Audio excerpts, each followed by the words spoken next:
मित्रांनो, आता आपण शस्त्र कसं चालवलं जातं हे आपण थोडक्यात एक 2-3 शस्त्र आपण बघणार आहेत. आज आपल्यासोबत ऋषिकेश दादा आहेत, ते आपल्याला चालवून दाखवतील. ऋषिकेश दादा, तुमची आम्हाला ओळख करून द्या पहिला तुमचा. नमस्कार, मी सरसेनापती श्री संताजीराव घोरपडे मर्दानी आखाड्याचा एक विद्यार्थी असून माझं नाव ऋषिकेश अरुण कुंभार.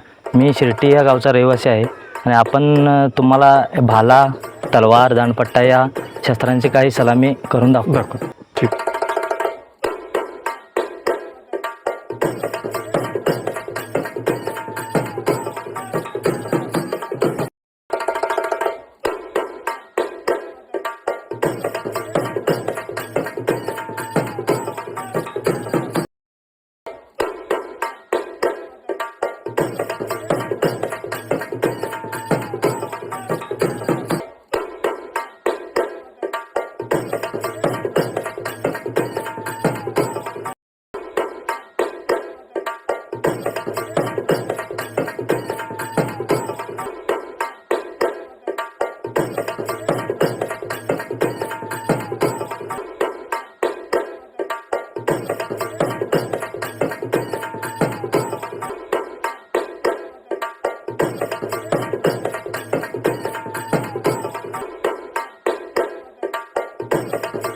नमस्कार मित्रांनो, मी तुमचा रोहित. तुमचं स्वागत आहे पॉलिटिकल ॲस्पिरंट या यूट्यूब चॅनलवर. मित्रांनो, आज आपण नवीन टॉपिक घेऊन आलो आहे, ते म्हणजे हिस्टॉरिक टॉपिक. आज आपण जाणून घेणार आहोत की दानपट्टा असेल, तलवार असेल किंवा गुप्त हत्यारे असतील, आपण ह्या शस्त्रांची माहिती घेणार आहोत. नुसती माहिती नाही घेणार तर ह्याचा वापर कसा केला जातो हे आपण यामध्ये पाहणार आहोत. ही नुसते शस्त्रे नसून ही एक प्रकारची एक संस्कृतीच आहे आपली आणि ती जपली पाहिजे. आजच्या नवीन पिढीला हे सगळं माहीत पाहिजे, यासाठी हे आपण आजचा हा पॉडकास्ट घेऊन आलेलो आहोत. चला तर मग मित्रांनो, हे आजच्या आपल्या संवादाला आपण सुरुवात करूया. वस्ताद दादा, तुमचं पहिल्यांदा आमच्या पॉलिटिकल ॲस्पिरंट या यूट्यूब चॅनलवर तुमचं स्वागत आहे. नमस्कार, आपलं पण स्वागत आहे घाटावरती. हां, आम्हाला पहिल्यांदा तुमची ओळख करून द्या आणि हे आपल्या परिसराची पण एक थोडक्यात माहिती सांगा आम्हाला. मी दत्तात्रय अशोक शिंदे, मी नृसिंहवाडीचा रहिवासी आहे आणि आपण आता सध्या सरसेनापती श्री संताजीराव घोरपडे यांचं जे समाधीस्थळ आहे कुरुंदवाड घाट, इथे आपण उभे आहे. हे वाडीपासनं 3 किलोमीटरवरती आहे आणि कृष्णेच्या पंचगंगेच्या संगमावरती ही ठिकाण स्थित आहे. वस्ताद दादा, आता आम्हाला हे सांगा की आज आपण कोणकोणत्या शस्त्राची आज माहिती घेणार आहोत. पण आज ही इथं ऐतिहासिक शस्त्रं मांडलीत. त्यामध्ये भाला, सांग, दानपट्टा, कट्यारी, पेचकब्ज, त्यानंतर मराठा धोप, मराठा तेगा, विजयनगरी कटार आणि कटारीचे काही प्रकार याची माहिती घेणार आहे आपण आज. चालेल. वस्ताद दादा, आता आम्हाला हे सांगा की हे शस्त्र तुम्ही कधीपासून कलेक्ट करताय किंवा ह्याची तुम्हाला आवड कशी लागली ह्याबद्दल आम्हाला जरा सांगा. एक 12 वर्षापाठीमागं जयसिंगपूरमध्ये प्रदर्शन होतं. आपल्या जयसिंगपूरचे कैलासवासी गिरीश काका जाधव हे मोठे संग्राहक आपल्या महाराष्ट्रातले, त्यांचं प्रदर्शन तिथं होतं. ते आम्ही बघायला गेलो. ते बघायला गेल्यानंतर आपल्याला पण असं करावं असं वाटलं. त्यावेळेला आमच्या घरात काही शस्त्र होती अगोदर त्याच्यापासून. मग ते प्रदर्शन बघितल्यावरती एवढं भारावून गेलो, त्यातनं आम्हाला प्रेरणा मिळाली की आपण पण अशा गोष्टी गोळा करायला पाहिजेत. मग आपला भाग सगळा हा कोल्हापूर किंवा शिरोळ जिल्ह्यातला भाग आहे. हा गावोगावी शिवकालीन युद्धकलेचे आखाडे आहेत किंवा मर्दानी खेळाचे आखाडे आहेत. आमच्या पण गावात आखाडा होता. आमचे गावातले वस्ताद विष्णुपंत खोसरे हे आम्हाला मार्गदर्शन करत होते. त्यांच्या घरात काही शस्त्र होती. ती शस्त्र आमच्या घरातली शस्त्राशी ते आम्ही गोळा करत गेलो आणि ही शस्त्र आमच्याकडे एक 350च्या आसपास सगळी शस्त्र आहेत. लहान मोठी आहेत शस्त्र आमच्याकडे. आता ह्या शस्त्रांचं तुम्ही काळजी कशी घेताय, म्हणजे हे टिकली पाहिजे म्हणून यासाठी तुम्ही काय काय करताय. तर या शस्त्रांना ऋतू बदलाच्या अगोदर या शस्त्रांना तेल लावून ती पुसून काढतोय आम्ही. दर 3-4 महिन्याला याचं सगळं स्वच्छता करतोय. सगळी म्हणजे ती उन्हाळ्यात आल्यावरती पाण्यानं स्वच्छ धुवून उन्हात वाळवून थंड पावसाळ्याच्या अगोदर त्याला तेलाचा थर लावून तो 2 दिवस ठेवून तो सगळा पुसून काढतो. मग हे तुम्ही आवड म्हणूनच करताय का? हो, सगळं आवड म्हणूनच करतोय. त्यानंतर आता आम्ही 5 वर्षापाठीमागं आपण आता समाधीपाशी आपण जे बघितलं शस्त्र, ते सरसेनापती श्री संताजीराव घोरपडे यांच्या समाधी आपल्या भागात आहे. त्यांच्या नावानं आम्ही एक आखाडा स्थापन केला आहे आणि तालुक्यातली 7-8 गावं आहेत, यातली मुलं आपल्या या आखाड्यात आहेत. त्यांच्या बरोबर मिळून आपण या शस्त्र संवर्धनाचं काम करत असतो. मग हे मुलांना ह्याची आवड निर्माण व्हायला लागली काय? होय, आवड निर्माण व्हायला लागली आहे. आम्ही जर उन्हाळ्याच्या सुट्टीत आणि दिवाळी सुट्टीत शिवकालीन युद्धकलेचं प्रशिक्षण शिबिर या घाटावरती घेतोय. म्हणजे प्रशिक्षण बी देतात प्रशिक्षण पण देतोय आणि त्या प्रशिक्षणामध्ये या शस्त्रांची माहिती त्यांना देतोय. म्हणजे मे महिन्यात आणि दिवाळीच्या सुट्टीमध्ये दिवाळीच्या सुट्टीच्या दिवसात हे मुलांना तुम्ही प्रशिक्षण पाच देता. दिवसाचं प्रशिक्षण शिबिर असतं. हे कुठे देताय तुम्ही हे घाटावरती आपल्या घाटावरती वाडीमध्ये देताय तुम्ही. म्हणजे कोण पण आलं तरी हे याला अटेंड करू शकते. हा, कोण पण 9 वर्षाच्या पुढे कोण पण वर्षाच्या पुढे हे फक्त 8 आहे त्यांची. म्हणजे त्यांना ती समज पाहिजे. बरोबर आहे. हाताळणार आहे. हाताळायला पण यायला पाहिजे. ठीक मित्रांनो, आता आपण एक एक शस्त्राची माहिती घेणार आहोत. वस्ताद दादा, आता हे कुठलं हत्यार आहे आणि ह्याबद्दल माहिती थोडक्यात सांगा की हे चालवलं कसं जातंय किंवा ह्याचं जतन कसं केलं जातं आणि ह्याचा उपयोग ह्या युद्धामध्ये कसा केला होता हे आम्हाला थोडक्यात सांगा. ही मराठा पायदळातली तलवार आहे. आपण याला तलवारच म्हणतोय. भरपूर याचा जर इतिहासात गेला तर तुरुबार ह्या शब्दापासून तलवार असा याचा अपभ्रंश होऊन ह्या तलवार शब्द हा रूढ झालाय. हे शिवाजी महाराजांच्या अगोदरपासून हे आपल्याकडे रूढ असणारं शस्त्र आहे. त्यानंतर आता ह्या शस्त्रांची तुम्हाला माहिती सांगतो. हे शस्त्र 3 फुटाच्या आसपास असते. हे 2 इंच जास्त आहे. मराठा पायदळी तलवार म्हणतात त्याला. याचे तुम्हाला आता भाग सांगतो. याचे 2 अंग आहेत महत्त्वाचे. हे आहे ते पातळ आणि ही आहे ते मूठ. तर या मुठीमध्ये हे पातळ तर हे लाखेमध्ये फिट केले. लाख गरम करून यात घातली जाते आणि त्यात ही बसवलं जाते. लाखीमध्ये फिट होते. त्यानंतर शिस जे असते त्या धातूमध्ये सुद्धा हे फिट होते. आता ही लाखमध्ये फिट केलेली तलवार आहे किंवा बसवलेली. आता तुम्हाला याची माहिती सांगतो. हे पाता आहे किंवा आपण त्याला ब्लेड म्हणू. हे अग्र किंवा टोक म्हणतात त्याला. आणि हा जो भाग आहे दुधारी याला पिपळा म्हणतात. आणि ही पूर्ण आहे ती धार आहे आणि यावरती याला नाळ किंवा शिरा म्हणतात. आणि ही तलवारीची पाठ आहे. ही पाठ याचा आपला पाठीचा मणका कसा असतोय तशी पाठ ही या तलवारीला आधार द्यायचं काम करते. आणि ही मूठ आहे. या मुठीला याला आपण आता नख्या किंवा नेत्र म्हणतात. हा चौक हे 2 ठोले आहेत. हे ठोले म्हणजे काय आहे, समोर त्याचा जर घाव इथं आला तर ह्या ठोल्यावरती तो बसतोय आणि आपल्या हाताचं संरक्षण होते. मराठा पायदळी तलवारीला सर्वात महत्त्वाचा भाग ही परज आहे. या परजेमुळं आपल्या हाताचं रक्षण होतं. आणि या खाली याला कठोरी म्हणतात आणि ह्याला पूल म्हणतात आणि हा मोगरा असे या तलवारीचे सगळे अंग आहेत, भाग आहेत. वस्ताद दादा, आता हे आम्हाला सांगा काय आहे की हे थोडं लांब पण दिसते, हे जे मोठ पण वेगळे आहे, हा काय प्रकार आहे, ही कोणत्या प्रकारची तलवार आहे हे आम्हाला थोडक्यात जरा सांगा. मराठा पायदळातली वक्रधूप तलवार आहे. शिवाजी महाराजांनी त्यांच्या सेनेतल्या सगळ्यात शेवटच्या मावळ्याकडं ही तलवार पोचावी यासाठी प्रयत्न केले. काही याला मराठा मूठसुद्धा म्हणतात किंवा मुल्हेरी मूठसुद्धा म्हणतात. ह्या मुठीमुळं आपलं जे मराठ्यांचं साम्राज्य आहे ते वाढायला खूप मदत केली. आता ही पायदळी तलवार आणि ही धोप यामध्ये हे ब्लेड लांब आहे बघा जास्त. महाराजांनी ही पाती परदेशातून आयात केली आणि या मुठीमध्ये बदल करून ती अगोदर या तलवारी शिवाजी महाराजांच्या अगोदर नव्हत्या असं नाही, पण ह्या तलवारींचं स्टेटस होतं.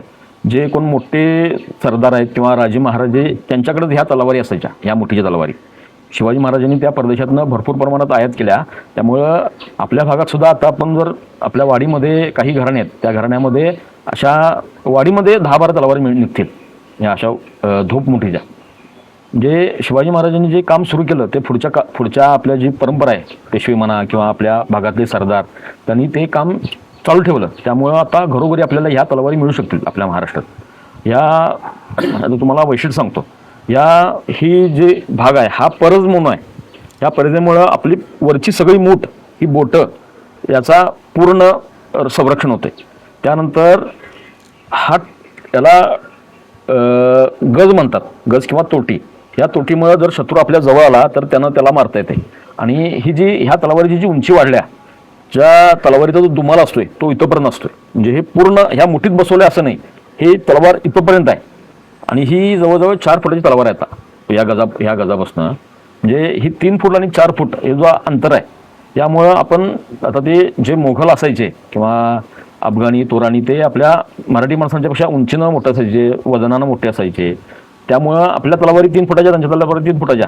त्यामुळे ते युद्ध बरोबर व्हायचं नाही, कारण त्यांचे तगडे असल्यामुळे ते आपल्याला मारून जायचे. पण महाराजांनी ह्या तलवारी प्रचलित केल्यामुळं आपण त्यांच्या जास्त जवळ जायला लागलो. तलवारीमुळं शस्त्र आपलं त्यांच्या जास्त जवळ लागलं, त्यामुळे आपला विजय होत गेला. आणि ही जी आहे ही आपल्या कोल्हापूर भागातली एकल चिमटा म्हणतात किंवा याला क्रॉस चिमटा म्हणतात या चिमट्याचं वैशिष्ट्य आहे. आणि ही पायदळामध्ये वापरली जाणारी तलवार आहे. वस्ताद दादा, आता मला ह्या तलवारीची थोडक्यात आम्हाला माहिती सांगा की हा प्रकार काय आहे.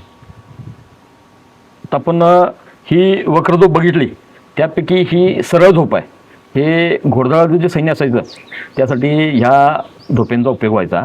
ही जवळजवळ 49 इंच म्हणजे 4 फुटापेक्षा जास्त आहे. 4 फुटापेक्षा हां. जास्त. आणि ही लवचिक आहे, लवचिक पाता आहे. म्हणजे जेवढं लवचिक पाता असते तेवढं समोरच्या शत्रूसाठी घातक. आणि याची हे महाराजांनी बनवताना यामध्ये ह्या जे आवरण आहे ही परज आहे, या परजेला गादी असायची. आणि ह्या मुठीला चमड्याचं किंवा रेशमी दोऱ्याचं गुंडाळलेलं असायचे. म्हणजे ही तलवार तुम्ही हातात पकडली की ही 4 फुटाची तलवार तुमच्या हाताचाच भाग आहे, तुमच्या शरीराचा भाग आहे. बरोबर आहे. अशा दृष्टीनं ही काम करायची. म्हणजे 4 फुटावरचा माणूस गारद व्हायचा यामुळं. असे म्हणतात की ही जी तलवार आहे ही तलवार घेणारे 10 जण ह्या धोपेवर चालून आले तर ही एक धोपेवाला धोपकरी म्हणजे 10च्या बरोबर एक आहे. हा, ह्या 10च्या बरोबर ही एक धोप आहे असं काम करतं. आणि ही वजनाला ह्या तलवारीच्या जरास नकळत जास्त आहे. म्हणजे यात हे हलकी सुद्धा आहे वजनाला आणि जास्त घातक आहे हे शस्त्र. जे घोडदळ म्हणलं जातं किंवा घोड्यावरनं हे यूज केलं जातं. घोड्यावरनं यूज करायला ही अगदी सुंदर चालतं. म्हणून याला घोडदळ नाव दिलेलं आहे. घोडदळ असं नाही, याला मराठा सरळ धोप म्हणतात. वस्ताद दादा, आम्हाला ह्या तलवारीबद्दल सांगा. हा काय प्रकार आहे, हा वेगळं काय दिसते ह्यामध्ये, हे हा गोंडा कसला केला आहे सांगतो. ह्याबद्दल जरा थोडक्यात सांगा. हे किती फूट आहे तरी? ही 4 फूट आहे. 4 फूट आहे. तर ही सरळ धोपच आहे. पण याचं वैशिष्ट्य असं आहे की खाली शिवाजी महाराजांचे जे सावत्र बंधू होते व्यंकुजराजे, ते त्यांचं राज्य तंजावरला होतं. तंजावरमध्ये कलाकुसरीच्या सुंदर वस्तू तयार व्हायच्या. ही तंजावरी धाटणीची धोप आहे. याला जो गोंडा दिसतोय हा वेगवेगळ्या आकारामध्ये असतोय. आता हा एकदम सुंदर, म्हणजे एखादी गुलाबाची कळी असावी तसा आहे. बरोबर आहे. यामध्ये आवळा जसा असतोय, मोरावळा तसा प्रकार असतोय. आणि हा गज नसून, ही तोटी नसून सुद्धा हे 4 फुटाचं शस्त्र आहे. आणि याला बॅलन्स करण्यासाठी इथं कडी आहे. त्या कडीमध्ये वादी असते आणि त्या वादीत पहिला हात घालायचा आणि मग धरायचं. म्हणजे किती जर तुम्ही म्हणजे एखाद्या वीराचा जर हात तुटला तरी सुद्धा शस्त्र हातातनं पडत नाही, अशी जी पकड असते त्या धोप्यांची. मित्रांनो, आता आपण भालाशास्त्राबद्दल माहिती घेणार आहोत. आपल्याकडे वेगवेगळ्या प्रकारची भाले आहेत. आपण एक आता त्याच्याबद्दल माहिती घेणार आहोत. कसं दादा, ह्या भाल्याबद्दल आम्हाला थोडक्यात सांगा. ही काय आहे? जो भाला आहे हा घोडदळातला भाला आहे. घोडदळातला भाला आपण बाहुबली पिक्चर मध्ये दाखवला आहे. जो असा भाला घोड्यावर मार करतोय, तो हलका फुलका भाला आहे हा घोडदळातला. त्याचं पाचक पुढं लहान असतंय. आणि घोड्यावरती आपल्याला, म्हणजे त्या घोड्यावरती घोडा चालवताना तो हाताळता यावा यासाठी तो हलका फुलका असतो. हा आपल्याला येणाऱ्या शत्रूवरती बोक्सून परत आपल्या हातात घेता येतोय किंवा लांब शत्रूला पिकून मारता येते. त्यासाठी या भाल्याचं देश आहे हा. याला 4-5 कश काठी आणि नक्की हा एक प्रकारचा फळ असतो. ह्या भाल्याबद्दल थोडक्यात माहिती सांगा. थोडं लांब पण दिसतंय, ही वज्ज पण आहे. थोडं मुळाचा जो घेतला त्यापेक्षा वज्ज पण आहे, थोडी हाईट पण कमी आहे.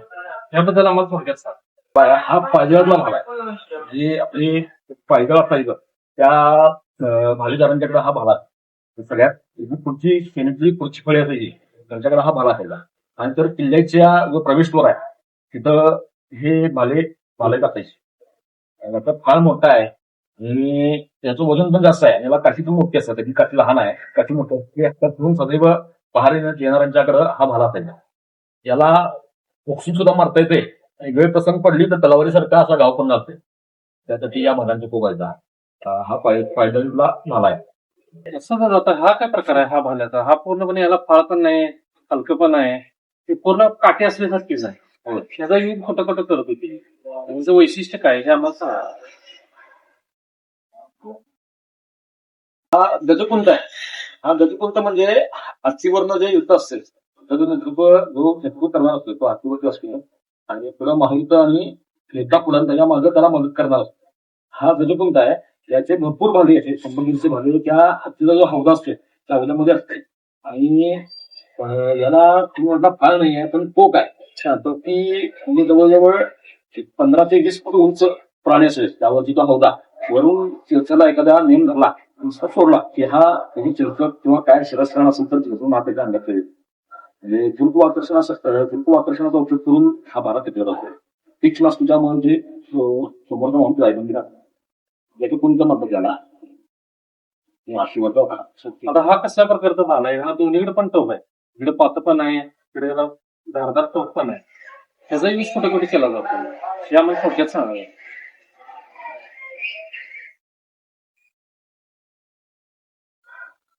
हा तुम्ही मागचं टोक जे म्हटलं त्याला पायदान म्हटलं जातं.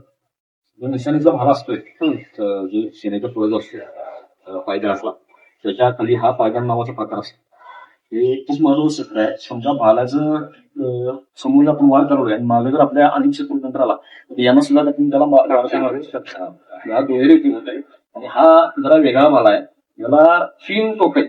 हे आता परवाच आम्हाला आमच्या वसुंधराला माहिती मिळाली त्याची चिलकत भेदी भाला आहे. हा त्रिकोणामध्ये घातला की या त्रिकोण असल्यामुळं त्या कड्या विलग होतात आणि समोरचा माणूस जायबंदी होतात यासाठी याला चिमटा आहे बघा. प्रत्येक भाली अखंड होते पण हा चिमटा आहे. हा परछा या प्रकारातला भाला आहे. भाला म्हटली तरी चालेल असं दुहेरी संरक्षण होतं पुढचं सुद्धा आणि मागचं.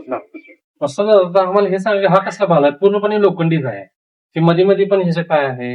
इकडे वेगळा टोक आहे, इकडे वेगळं टोक आहे, हे काय प्रकार आहे? त्याला अखंड सांग असं म्हटलं जाते. सांग भाला हा शिकारी सुद्धासाठी वापरला जातोय. आणि ज्या किल्ल्यामध्ये ज्या देवड्या असतात देवडीवरचा हा शस्त्र आहे. किल्ल्यांना बुरुजामध्ये किंवा तटबंदीमध्ये जांग्या नावाची फुलं असतात. त्या फुलातनं याचा मार करू शकते. त्या होल तिरकोणी असते त्यातनं हा समोर शत्रू जर आला तर त्या फुलातनं हा दाबून मूर्त्याला मारला जातो. जे आला तर भाल्याचं टोक आहे नुसता जर त्याकडे कुऱ्हाड वगैरे असेल तर तो भाल्याचं टोक धरून तर तोडू शकतोय लाकूड. पण आता याला तोडायचं काय याला भागच नाही आहे. याला सांग म्हणतात. शिकारीसाठी सुद्धा रानडुकरात शिकार करायला असते. युद्ध नसल्यावरती योद्धा काय करणार? तो शिकारी करायचा. शिकारीमध्ये हे वापरलं जाईल. शिकारीमध्ये रानडुकरांच्या शिकारी किंवा एखादा वाघ जर गावाच्या भागात आला तर त्याला मारून सुद्धा याचा वापरला जाईल. सांगा नावाचा मला असं तर दादा हा पट्टा आहे, याला यूज कसं केलं जातं? हे पकडायचं कसे आणि याचा प्रॉपर यूज कुठे केला होता हे आम्हाला थोडक्यात सांगा. हा आपल्या दानपट्ट्याला राज्याभिषेकाच्या 350व्या वर्षी 19 फेब्रुवारी 2024 ला आपल्या महाराष्ट्र शासनानं दानपट्ट्याला आपलं महाराष्ट्राचं राज्यशस्त्र म्हणून घोषित केलं. हे महाराजांचं म्हणण्यापेक्षा छत्रपती शिवाजी महाराजांचं सुद्धा आवडतं शस्त्र होतं. शिवाजी महाराजांच्या समकालीन जे छायाचित्र आहेत तैलचित्र आहेत त्यामध्ये हा पट्टा महाराजांच्या उजव्या हातात आहे आणि धूप ती डाव्या हातात आहे. म्हणजे महाराजांचं हे एवढं आवडतं शस्त्र होतं. महाराजांच्यामध्ये तर भरपूर शस्त्र असणार आहेत. त्यामध्ये वराहमुखी जो पट्टा होता त्याचं नाव यशवंत होतं असं इतिहासात आपल्याला नोंदी म्हणतात. आणि हे हा पट्टा जे शस्त्र आहे ते अतिशय घातक शस्त्र आहे. म्हणजे आपण आता मगाशी वर्णन केलं ह्या 10 तलवारीला ही एक झोप बात आहे. तर ह्या 10 धोक्यांना रोखीकरांना किंवा तलवारकरांना हा एक पट्टेकरी बास आहे. म्हणजे हा जर तुमच्या अंगावरी तुमच्याकडे पट्टा असेल आणि तुम्ही पट्टा खेळण्यात निपुण असाल तर हा एक पट्टेकरी 10 जणांना गार करू शकतो असं वैशिष्ट्य आहे. या पट्ट्याचे पण 2 भाग आहेत. जे आहे ते पातळ म्हणून या पट्ट्याला आणि ती मूठ किंवा खोगळं म्हणतात याला. या खोगळ्यामध्ये एक उपरा पण नसते. म्हणजे आपल्या खांद्याची ताकद या पट्ट्याला लागते. एका भागात 2 विषय आपण आता म्हणतो. एखाद्या कामाचा पट्टा पाडायचा आहे. पट्टा पाडणे म्हणजे काम संपवणे. तसं हा पट्टा असं नाव पडले. पट्टा असं नाव पडले किंवा या पट्ट्यामुळे तो जो भाषेतला प्रकार आहे तो पडला. पट्टा पाडणे हा जो प्रचार आहे या पट्ट्यामुळे पडला. म्हणजे एका गावात 2 भाग करणे पट्टा पाडणे असं या पट्ट्यामुळे ते प्रचलित झालेला शब्द आहे. आता ही जी कडी आहे तिथं आपलं कोपरातला भाग येतो. या खोगळ्यामुळं आपल्या पूर्ण कोपरापर्यंत संरक्षण होते. ही एक कडी आहे आणि ही पकड आहे आणि ही आपण नेत्र किंवा नखा म्हणून त्याला आपण या पट्ट्याची पार्ट आहे. या पट्ट्याचा म्हणजे छत्रपती शिवाजी महाराजांनी सुरक्षेची लूट करताना येताना त्यांच्यावरती मोगल सैन्य आलतं आणि कांचनबारी या ठिकाणी उघड्यावरती महाराजांचं युद्ध झालं. त्या युद्धाच्या वर्णनात महाराजांनी दोन्ही हातात पट्टे घालून असं वलय निर्माण केलं की समोरचं ते भेटू शकणार नाही. असे महाराजांच्या 2 हातात पट्टे घेऊन महाराज त्या ठिकाणी लढलेत असा इतिहासामध्ये आपल्याला उल्लेख सापडतो.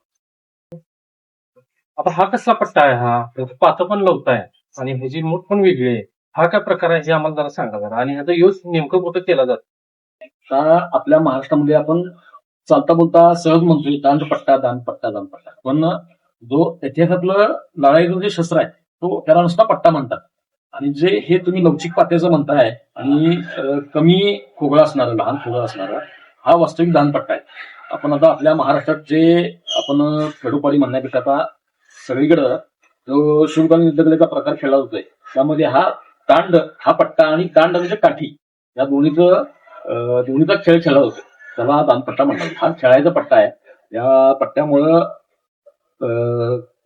कसरती करण्यात म्हणजे जो कसबी करतात त्या केल्या जातात. यामुळे या पट्ट्याचे भरपूर डाव आहेत किंवा पायाखालचा लिंबू उडणं, मानेवरचा केळ कापणं यासाठी ह्या पट्ट्याचा एक केला जातो. असं आता हे कुठलं शस्त्र आहे? हे काय वेगळं दिसतंय. ह्याला कासरा पण आहे, ह्याला बांधेल पण आहे, ही ठीक आहे, आणि ह्याला टोप पण आहे. ह्याला त्याचा यूज कुठे केला होता आपल्या युद्धाच्या वेळेला हे आम्हाला थोडक्यात सांगा. तुम्ही पन्हाळ्यावरती गेल्यावरती शिवकाशीमध्ये शिल्प आहे. तो शिल्पांचा शस्त्र आहे. तो हा गीता गीता किंवा इट असं म्हटलं जातं. हे आपल्या महाराजांच्यातलं सगळ्यात घातक शस्त्र आहे. ह्याला मुघल दरबारामध्ये जो इतिहास लिहिला जायचा त्यामध्ये त्यांनी नमूद केलं की हे आमच्यासाठी म्हणजे ते मुघल म्हणतात की आमच्यासाठी सगळ्यात शापित शस्त्र आहे. सजवले हा विटा म्हणजे काय आहे? हा लहान आहे खेळायचा विटा आहे. जो ऐतिहासिक विटा आहेत किंवा विटाची विटा आहेत तो हा 2 फुटाचा याला फाळ असतो. 2 फुटाचा फाळ आणि त्याला 5 फुटाची काठी असते चंड आणि त्याला जवळजवळ 8 फुटाची काढणी असते. ही दोरी आहे. ही दोरी मनगटामध्ये बांधली जाते. मनगटामध्ये किंवा कोपरामध्ये जसं युद्धाची ताकद आहे त्याप्रमाणे याचा वापर केला जातोय.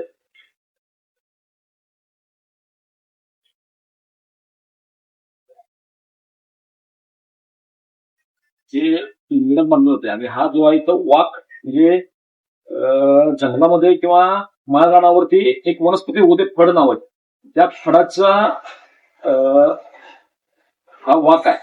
पण देवपूजेमध्ये जे झाडू वापरतो तो त्याचा हा असतो वाक. म्हणजे मातळी समाजामध्ये याची निर्मिती काम अगोदर व्हायची तर तिथे हे कोण भेटते त्यामुळं काम बंद पडलं. पण याचं वैशिष्ट्य असं आहे की या वाकामुळं याचं बॅलन्स होतं. आपण जो फेकायचा आता हे झाड आपलं लक्ष आहे हा फेकल्यावरती हे 2 फूट हे 5 फूट ही काठी ते दोरी 8 फूट जवळजवळ 13-14 फुटावरचं लक्ष भेटून हा विटा आपल्या परत हातात येते. आणि हे आता आपण लाठी काठी खेळामध्ये त्याला लाठी शिकवली जाते. लाठी काठी मग दानपट्टा तलवार तुम्ही तरबेज झाला मग हे शस्त्र शिकवलं जातं सगळ्यात शेवट सगळ्यात घातक आहे. तर हा फेकताना आपण चुकलो ओढताना चुकलो तर हे आपल्या पोटात येऊन घुसत घातक आहे. ज्याला सगळ्यात घातक आणि विचित्र शस्त्र आहे. आणि इतिहासामध्ये असं लिहून ठेवलंय मग सांगितलं तुम्हाला त्या 10 तलवारींना एक तोफ करी थांबू शकते. त्या 10 तोफकरींना एक पट्टेकरी थांबू शकते आणि त्या 10 पट्टेकरींना एक विटेकरी थांबू शकतात. विकास हे सर्वात घातक शस्त्र आहे. आणि आता आपली ज्योतिबाची शासनकाठी असते जी आहे सगळ्यात महत्वाची जी 1 नंबरची महाराज काठी तिच्या रक्षणासाठी 2 विटेकरी त्याला बहाल आहेत. हे सगळ्यात घातक शस्त्र आहे. तुम्ही म्हणलं की मोगलांना हे सगळ्यात शापित वाटतं असं मला का वाटते त्यावेळेला काय जमतं जसं प्रॉपर मध्ये सांगता येत नाही एका दिवसाचा प्रसंग पण प्रत्येक युद्धात हे सूत्र वापरलं गेले त्यामुळे हे सगळ्यात घातक असं त्यांना वाटलं. त्यासाठी शब्द वापरला गेला नाही लक्षात. असंच आम्ही तुमचं मनापासून पहिला आभार मानतो की तुम्ही आम्हाला या ऐतिहासिक वस्तूंची आम्हाला चांगल्या प्रकारे माहिती दिला त्याबद्दल मी तुमचं मनापासून आभार मानतो. आणि असंच आम्हाला अजून कोणत्या शस्त्राबद्दल माहिती द्या असं आम्ही तुम्हाला एक विनंती करतो. चालते आपण आता पुढच्या भागामध्ये काही प्रदेशातील शस्त्र वेगवेगळी त्या शस्त्रांची माहिती काही दत्त शस्त्र आहे काही महिलांची शस्त्र आहे. हे सगळ्यात महत्वाचं शिवाजी महाराजांनी प्रतापगडाच्या पायथ्याला अफजलचा खात्मा केला त्यामध्ये काही गुप्त शस्त्र आहेत त्याची पण माहिती आपण पुढच्या भागामध्ये आपण त्याची माहिती केली. मित्रांनो इतिहास हा शिकला पाहिजे कारण इतिहासाची पुनरावृत्ती होत असते त्यामुळे इतिहासाबद्दल माहिती घेणं हे महत्वाचं आहे. आपण आज वेगवेगळ्या शस्त्राबद्दल माहिती घेतली असं आपण अजून वेगवेगळ्या इतिहासाबद्दल तसेच शस्त्राबद्दल आपण माहिती घेणार आहोत. अशाच आपल्या इन्फॉर्मेटिव्ह व्हिडिओसाठी आपल्या चॅनेलला लाईक करा सबस्क्राईब करा. धन्यवाद.